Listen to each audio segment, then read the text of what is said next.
Welcome back. Senate negotiators have just introduced their long-awaited bipartisan immigration bill, but its future isn't looking too good.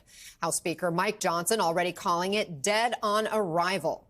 The $118 billion package includes a series of tougher new asylum and border rules and support for Israel, Ukraine, and Taiwan. But conservatives and allies of former President Trump say they won't support it if it is not perfect. Is Donald Trump calling the shots here, Mr. Speaker? Of course not. He's not calling the shots. I am calling the shots for the House. That's our responsibility. And I have been seeing this far longer than President Trump has. Let's get right to NBC's Ryan Nobles on Capitol Hill. Also joining us, former Republican Congressman and MSNBC political analyst David Jolly. So, Ryan, break this all down for us. What's in the deal and what are the obstacles it faces? Well, first off, Anna, we should point out that many of the Republicans that have negotiated this deal have called it the most conservative border policy proposal in a generation. Here's just some of the things that it does. It limits options for people outside of the U.S. to obtain asylum, makes it much more difficult to do that. It raises the standard for people at the border to qualify for asylum, and then also speeds up the processing of these claims and cutting off avenues of appeal if they're rejected. And it also ends the process known as catch and release by enforcing the government monitoring of migrants. And of course, the border piece is just part of this overall big package that deals with 4 different national security emergencies, including $60 billion in aid for the Ukrainian military, $14.1 billion in security assistance for Israel. It includes humanitarian funding as well. There's also no restrictions to the aid to Israel.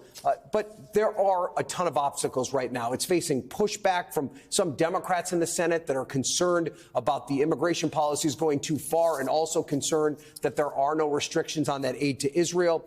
Speaker Johnson's already said that it's dead on arrival, saying that it doesn't go far enough for what Republicans are looking for.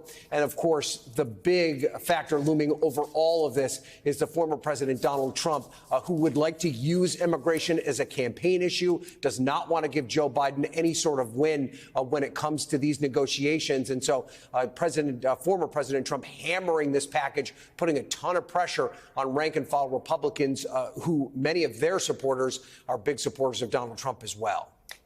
Congressman, I want to play part of the response from Republican Senator James Lankford, one of the key negotiators here, after Speaker Johnson said this bill was worse than he expected. Watch.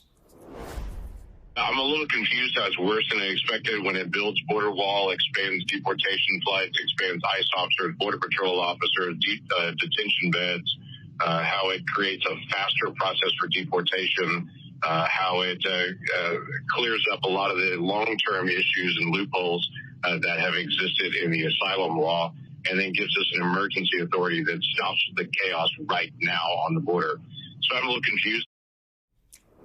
Congressman, if this wasn't an election year, would we be seeing this kind of pushback from Republicans? Sadly, no, because Republicans will never support a border security deal because it gives away the issue. This has been the case now for 20 years. They don't want to solve the issue so that they can always run against it. And we also have to realize we're now 1 or 2 political generations within the GOP of this really tainted xenophobic lens when it comes to migrants at the southwest border. Not European migrants coming into JFK Airport, but those at the southwest border. The remarkable thing is this is a very conservative bill, as Ryan pointed out, almost surprising that Joe Biden would sign it. Senator Lankford, one of the most conservative Republicans on Capitol Hill, now being used as a foil by House Republicans. Congressman, this bill also has the billions in aid for Israel, Ukraine, and Taiwan. Now, Speaker Johnson's trying to kind of go around that, introducing his own standalone bill for the Israel aid over the weekend. So I guess my question is, where do you see that foreign aid now? Is there a path forward if it's able to be carved out and passed separately from this border bill? Well, I think the Senate, including Senate Republicans and Joe Biden, are saying they're not going to take a standalone Israel aid bill from the House, but you'll see the House move it.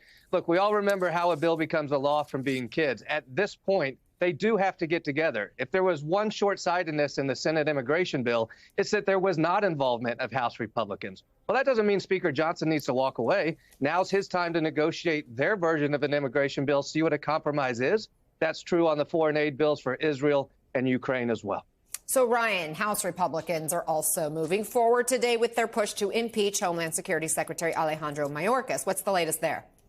So this is going to go through the House Rules Committee today, which is a crucial step, setting it up for a full vote of the House later this week. And this just adds to the confusion as it relates to this border package negotiations, because Mayorkas is among the group of people that's in the room for these negotiations. It just demonstrates how Republicans are not really all that interested in the negotiation around this border package, that they would rather make this a campaign issue, singling out Mayorkas, saying they want to impeach him, accusing him of not enforcing border policy is an example of how they're doing everything to fan the flames of this conversation. Anna.